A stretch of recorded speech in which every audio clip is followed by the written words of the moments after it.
Welcome to the Banker Lamp. Please enjoy the video. In this video, I will show how to draw Tradingview charts, easy method. Open Tradingview, create a new chart, and choose the drawing toolbar at the left. Start with a trend line to mark support and resistance, then add horizontal levels for entries and exits. Use simple shapes to highlight patterns and label each annotation clearly. Save your layout and practice these steps on different time frames to build confidence and speed.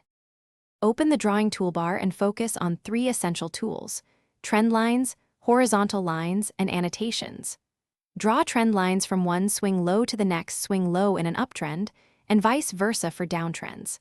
Place horizontal lines at noticeable price reactions to capture support or resistance zones. Finally, add short text notes or callouts to explain your setup and to review later when you test outcomes. And when drawing, enable snapping to anchor lines on exact highs and lows for cleaner visuals, especially on small time frames. Color code your lines and shapes so bullish, bearish, and neutral setups stand out immediately. Use the lock or hide feature to protect finished drawings while you scroll or backtest. These small habits keep charts tidy, speed your workflow, and make replaying setups far easier for consistent learning and improvement. Thanks for watching. If this was helpful, leave a like and consider subscribing. See you next time.